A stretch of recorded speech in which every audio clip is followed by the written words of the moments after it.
Seize the day. Gather ye rosebud while ye may.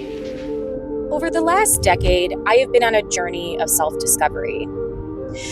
From feeling trapped in my career to traveling through 30 countries, experiencing heartbreak, grief, and a longing for purpose, I learned that I value time far more than money.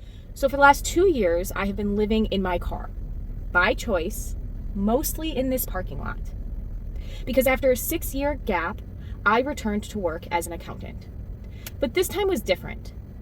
Because my expenses are so low, I was able to save more than 80% of my income. And now that this chapter has come to an end, I would like to share how I accomplished this.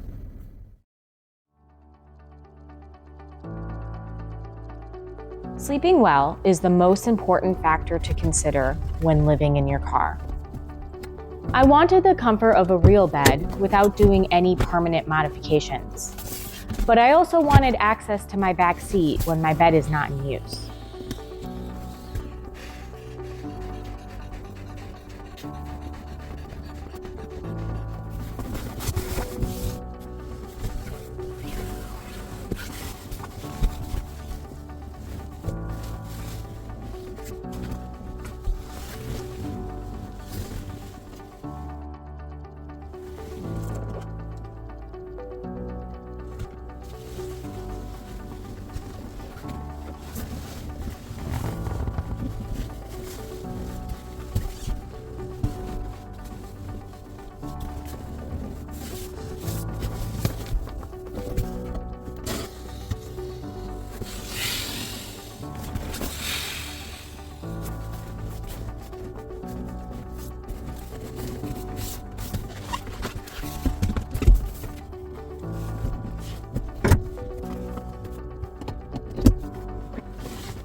Now that you know how the bed works, I'll show you what it's made of.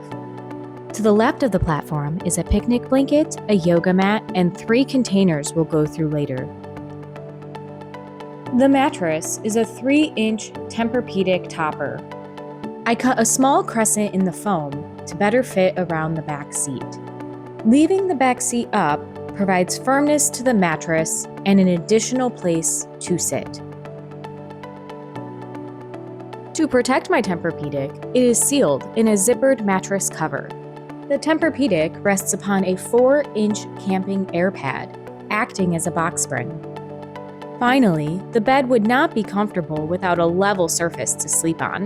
The platform consists of 2 pieces. The first piece levels the cargo to the highest point of the folded back seat, and the second piece incrementally levels the incline of the folded back seat.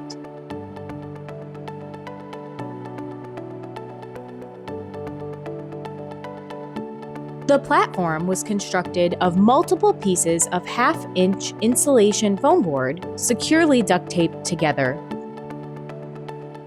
When purchasing my car, I only considered hybrid. Hybrids can be left on overnight for climate control and power without damaging the engine. This kept me comfortable in all extremes of Chicagoland weather. Stealth is one of the main reasons I chose to live out of a RAV4 instead of a van. To maintain privacy, it is necessary to have window coverings that are not detectable from the outside. I made the covers myself from reflectives and glued a black layer of felt on the front set. This is because my front windows are only tinted at 15%, while the rest of the car is tinted at 5%. My back window covering is professionally made, held on with suction cups. I leave it on all the time since I have a rear view mirror camera. The side cargo window coverings also stay on with a suction cup. As you can see, the dome light is detectable through the tinting without the window covers at night.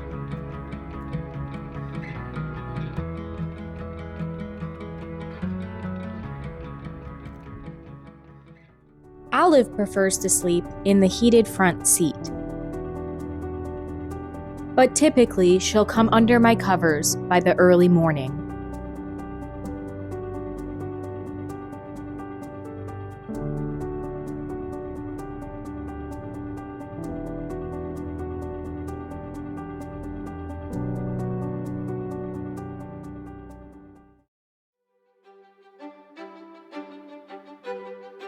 Not all Planet Fitnesses are created equal.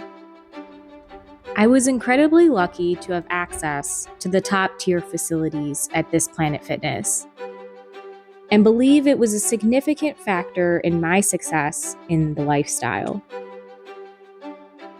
While I mostly use public toilets, there are times when nature calls. This is the solution I have found as a female.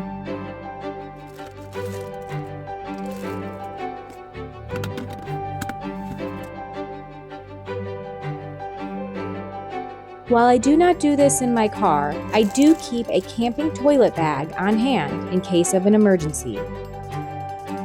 Besides Planet Fitness, this vault toilet is another option that can be accessed in the middle of the night. After work, it was my routine to pay a visit to the restroom at Myers. And every Sunday, I did laundry at Plainfield Soap Opera, which also had a clean, single restroom.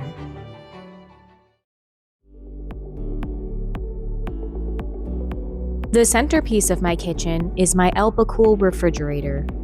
It can be set as low as -4 degrees Fahrenheit. To maintain safe temperature while my car is off, I freeze block ice out of 3 smart water bottles. These would last several days with no power to the refrigerator. I then place any freezer items directly upon the block ice. I place a towel to create a warmer layer at the top. This is because the refrigerator is set to just below freezing to maintain the block ice while my car is idling overnight. This can result in some freezing, so while I don't advise, I don't personally put my eggs in the refrigerator as long as they're eaten within a week. Olive eats Fresh Pet, which does require refrigeration. My next appliance is my generic Hot Logic, which does cook meat fully within an hour. It, as well as my refrigerator, are powered by 12 volt. Both of them are plugged in to this splitter that is connected to the cargo outlet. My favorite appliance is my mini rice cooker, which can be used to cook more than just rice. It is also powered with 12 volt. For anything else, I use my GSI Cookset on my Jetboil with the stove attachment.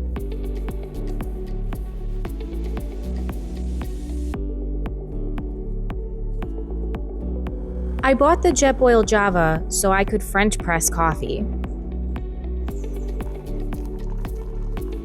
I clean my dishes by first removing all debris with a wipe. Then I spray with rubbing alcohol and repeat, finishing with a rinse of water. My water system consists of 6 1-liter smart water bottles, 4 in my door pockets and 2 in my cargo. This will last me almost 3 days, so I only buy an extra gallon jug if I'm going remote camping. I refill my bottles at Planet Fitness and replace them every few months. And finally, Olive drinks out of a large plastic fast food cup.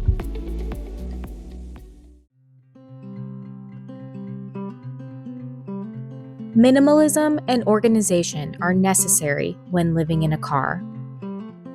In my basement, I keep things that I seldom use, such as a tent, a canopy, a bucket, spare window covers, and some of the things that came with my RAV4.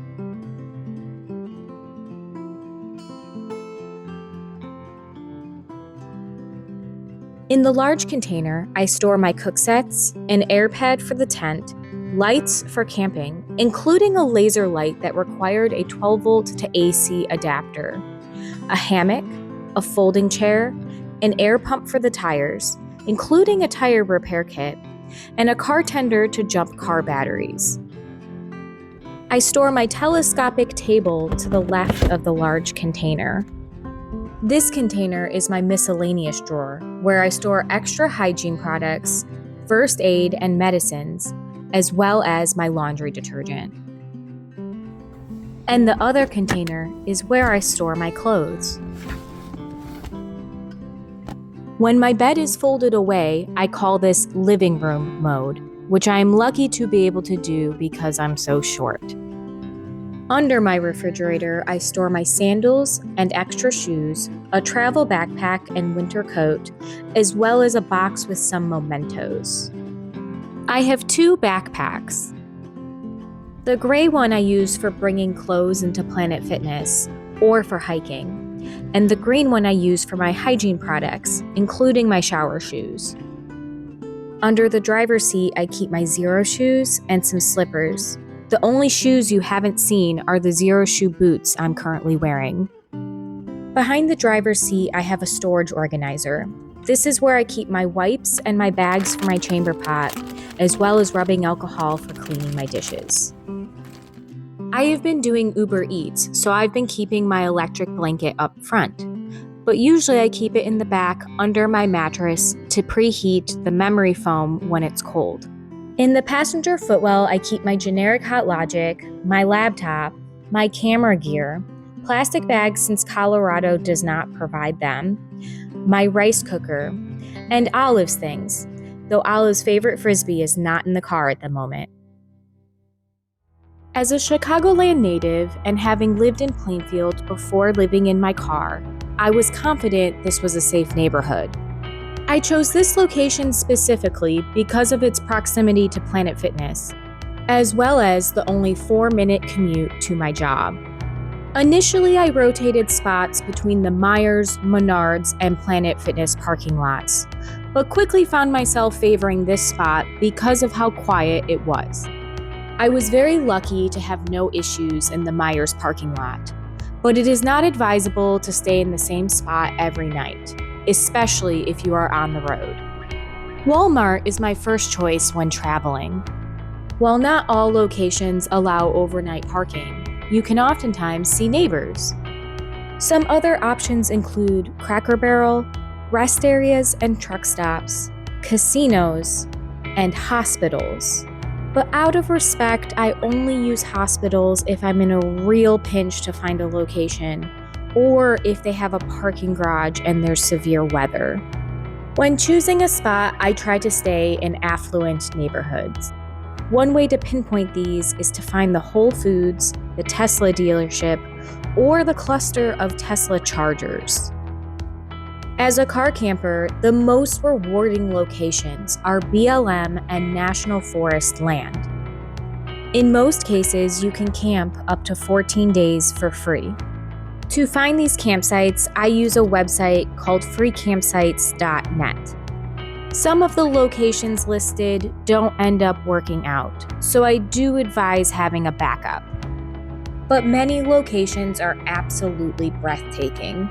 We went to this spot in Colorado when Olive was just 6 months old. It was one of my first few experiences dispersed camping, and what led to my obsession with car camping.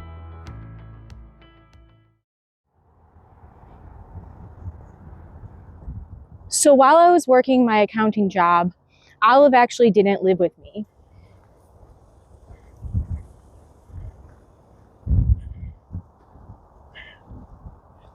She was living with my grandma, who is the reason why I was actually staying in Illinois. It was my priority to spend time with her and to have Olive spend time with her. Olive was keeping her company. But in the spring, we will be moving now to Colorado. I don't have intentions of getting a full-time job. I want to prioritize spending time with Olive. She's 7 years old, and I want to cherish the years that I have left with her.